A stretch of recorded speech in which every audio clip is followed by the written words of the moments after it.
Hello प्यारे बच्चों, mission शिक्षण संवाद के पढ़ाई से प्रतियोगिता तक में एक बार फिर से आपका स्वागत है। आइए आज हम प्राथमिक स्तर पर मानसिक योग्यता विषय में शीट क्रमांक 012 के साथ आगे बढ़ेंगे। शीट क्रमांक 012 का जो हमारा प्रकरण है वह है रक्त संबंध। रक्त संबंध के बारे में हम इस शीट में वीडियो में बात करेंगे, चर्चा करेंगे और इसे समझने का सफल प्रयास करेंगे कि इससे संबंधित जो भी प्रश्न हमारे प्रश्न पत्र में आएंगे हम उन्हें किन विधियों द्वारा, किन ट्रिक्स के द्वारा, किस तरीके से उसे हम कम समय में और ज़्यादा से ज़्यादा सही हल कर पाएँ। तो आइए एक नज़र शीट पर डालते हैं और शीट के साथ साथ हम वीडियो को भी देखते हैं कि इसमें कौन सी विधि अपनाई गई है। आज का हमारा प्रकरण है रक्त संबंध। सीधा सीधा अगर हम इसे समझना चाहें तो रक्त संबंध का अर्थ है हमारी रिश्तेदारी। जैसे हमारे मम्मी पापा हैं, हमारे भाई बहन हैं, तो जिस तरीके से हमारे भाई बहन हैं उसी तरीके से हमारे मम्मी पापा के भी भाई बहन हैं, उनके भी मम्मी पापा हैं, है ना, उनके भी चाचा हैं, उनके भी ताऊ हैं। ठीक उसी तरीके से ये हमारा रक्त संबंध का प्रकरण जो है इसको हम समझने का प्रयास करेंगे। जिस तरीके से कुछ हमने उदाहरण यहाँ पे लिखा हुआ है कि जैसे माँ के जो भाई होते हैं या भैया होते हैं उनको हम मामा पुकारते हैं। जो पापा के बड़े भाई, जो हमारे पापा हैं, उनके जो बड़े भाई हैं या तो हम उनको बड़े पापा बुलाते हैं या फिर हम उन्हें ताऊ पुकारते हैं।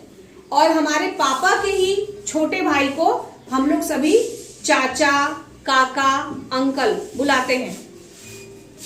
जो पिता की, जो हमारे पापा की बहन होंगी, जो पिता की बहन होंगी उनको हम लोग बुआ बुलाते हैं, जबकि माँ की बहन को हम लोग क्या बुलाते हैं? मौसी।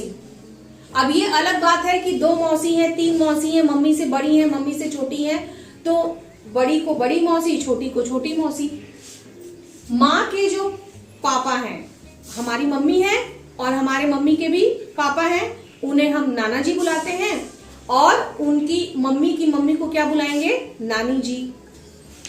बुआ का पति, हमारी जो हमारे पापा हैं उनकी जो बहन है, पिता की बहन को बुआ बुलाते हैं।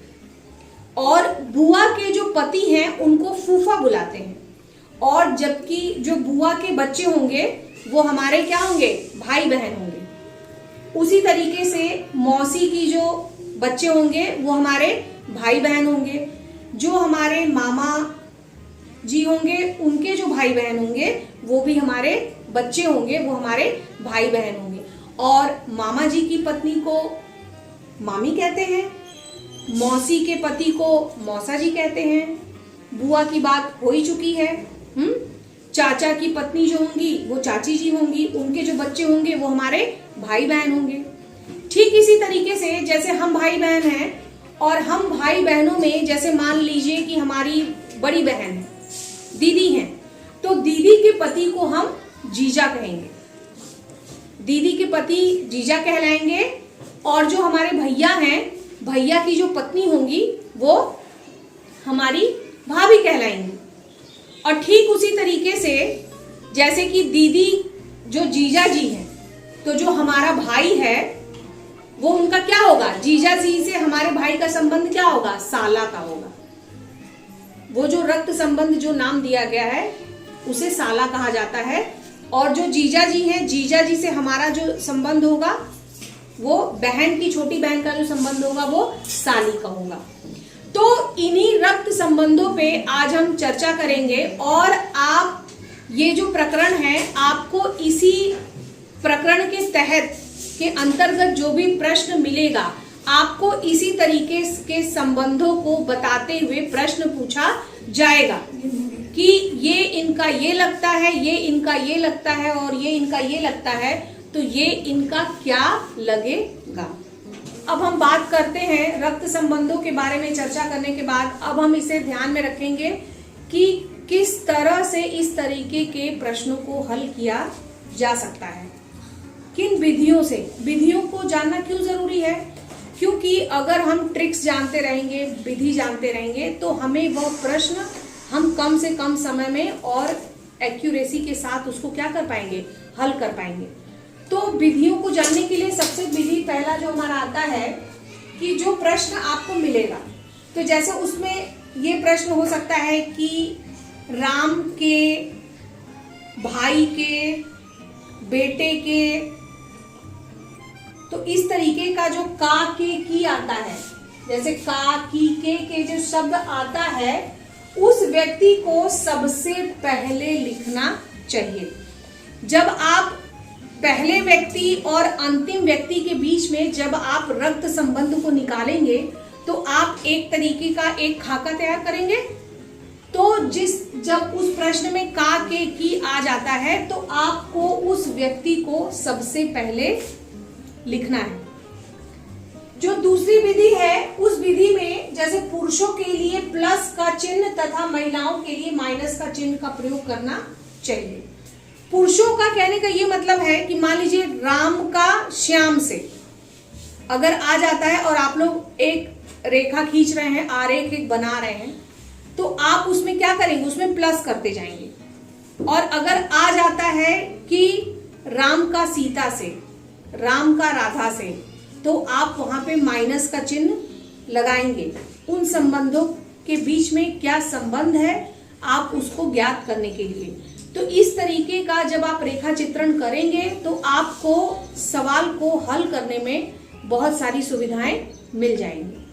संबंधों पर आधारित प्रश्नों को हल करने के लिए हमने विधियों पे चर्चा की थी। तो विधियों में सबसे पहले आप ये भी मान सकते हैं कि जैसे जो प्रश्न आपको मिल रहा है तो उसका जो मुख्य पात्र है, आप उस मुख्य पात्र की जगह पे अपने आप को भी रख करके समझ सकते हैं उस सवाल को। वो सवाल उस तरीके से भी हल किया जा सकता है। और जो हमारी दूसरी विधि है यह है आरेख विधि द्वारा, जो कि पहले बताया गया है कि आप उसको एक आरेख खींच करके और उन संबंधों को देखते हुए आप उन प्रश्नों को हल कर पाएंगे। तो यहाँ पे इस आरेख विधि पर ही आधारित हम एक उदाहरण को हल करने का प्रयास करेंगे। जैसा कि हमारा उदाहरण है, अरुण रोहित का पिता है, रोहित माला का भाई है, माला दिलीप की पत्नी है और आपको दिलीप और रोहित के बीच का रिश्ता निकालना है। तो सबसे पहले हम लोगों ने यहाँ पे अरुण को लिया है। अरुण चूंकि पुरुष है तो यहाँ पे प्लस हमने लिया है। और अरुण जो है रोहित के क्या है, पिता है। और रोहित जो है वह माला का भाई है और माला जो है वह दिलीप की पत्नी है। माला का पति कौन है, दिलीप। तो यहाँ पे प्रश्न जो पूछ रहा है वह यह पूछ रहा है कि दिलीप और रोहित में क्या संबंध है। तो जाहिर सी बात है कि अरुण जो है वह माला और रोहित दोनों का पिता है और रोहित और माला क्या है, भाई बहन है। तो जब ये भाई बहन है तो जो माला का पति होगा दिलीप, तो रोहित उसका क्या लगेगा, साला, और रोहित का दिलीप क्या लगेगा, जीजा। तो हमारे पास जो चार उत्तर हैं इसमें ए वाला सही है, जीजा। आशा है आप लोगों ने इस टॉपिक को अच्छे से समझा होगा इसकी शीट और वीडियो के माध्यम से। यहाँ पे कुछ प्रश्न अभ्यास के लिए भी दिए गए हैं, इसे हल करने का प्रयास करें। हम फिर मिलते हैं।